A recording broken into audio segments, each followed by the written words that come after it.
স্বামীর সাথে অভিমান করে ছোট্ট পুটপুটে ফুলের মতো দুইটি শিশু রেখে মাইমুনা নিজের জীবনটা নিজেই দিয়ে দিলেন।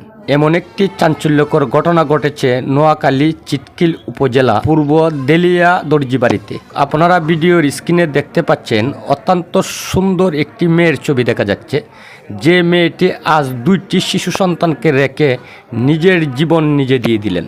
আপনারা ভিডিওর স্ক্রিনে আরও ফুটফুটে ফুলের মতো দুইটি শিশুর ছবি দেখতে পাচ্ছেন, যে কেউ দেখলেই মায়া লাগবে। যে দীর্ঘ 12 বছর আগে সেই মাইমুনার বিয়ে হয়েছিল আব্দুল মালেকের সাথে। সেই স্বামী আব্দুল মালেক স্ত্রী সন্তানদেরকে ভালো রাখতে সুখে রাখতে প্রবাসের মাটিতে পাড়ি জমিয়েছিলেন দীর্ঘ 4 বছর আগে।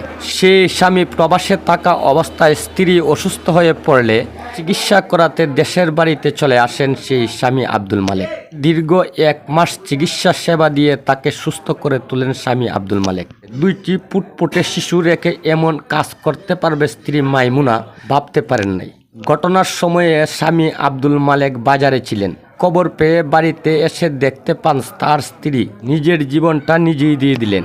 ওই অবস্থায় দেখে স্বামী আব্দুল মালেক নিজেই অসুস্থ হয়ে পড়েন। ওয়াব তরফ মেমোরিয়াল হসপিটালে চিকিৎসাধীন অবস্থায় রয়েছে সেই স্বামী আব্দুল মালেক। সেই ছোট্ট 2 সন্তানের বাবা আব্দুল মালেক এখন 2 সন্তানকে নিয়ে দুশ্চিন্তায় আছেন।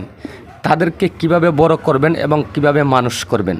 আর ওইদিকে এলাকাবাসীর বক্তব্য হলো, দীর্ঘ 12 বছর সংসার জীবনে তাদের মাঝে এমন কোনো ঝগড়া বিবাদ হয়নি যে ওই ধরনের কাজ করতে পারে স্ত্রী। আর সামান্য তুচ্ছ একটি ঘটনাকে কেন্দ্র করে সেই 2 সন্তানকে রেখে কিভাবে পারলেন সেই স্ত্রী মাইমুনা নিজের জীবনটা নিজে দিয়ে দিতে। এলাকাবাসী আরও বলছেন, ওই ধরনের ছোট্ট ফুলের মতন শিশু রেখে যাতে আর কোনো মা নিজের জীবন নিজে না দেয়। আজ সেই ছোট্ট ফুটফুটে ফুলের মতো 2 শিশুর বাবা আব্দুল কালেক যেমন দুশ্চিন্তায় ভুগছেন, সেই ছোট্ট 2 শিশুকে নিয়ে অন্যদিকে এলাকাবাসী আত্মীয় স্বজন সহ তারাও দুশ্চিন্তায় রয়েছেন। তাই সুপ্রিয় দর্শক, আপনাদের মূল্যবান মতামতটি অবশ্যই কমেন্ট বক্সের মাধ্যমে জানাবেন। ছোট্ট 2 শিশু সন্তানকে রেখে মা মাইমুনা আজ যে কাজটি করল, এটা কতটুকু সঠিক করেছেন। তাই আজ ওই ভিডিওর মাধ্যমে আমি অনুরোধ রাখতে চাই, প্রত্যেক মাকে ওই ধরনের ছোট্ট সন্তান রেখে কেউ ভুল ডিসিশন নেবেন না। আজ সেই 2 শিশুর ভবিষ্যৎ অনিশ্চিত। সেই 2 শিশুর জন্য দোয়া করা ছাড়া আর কোনো কিছু নেই। দোয়া চেয়ে আমি আমার ভিডিও থেকে এখানে বিদায় নিচ্ছি। সকলেই ভালো থাকুন, সুস্থ থাকুন। আসসালামু আলাইকুম।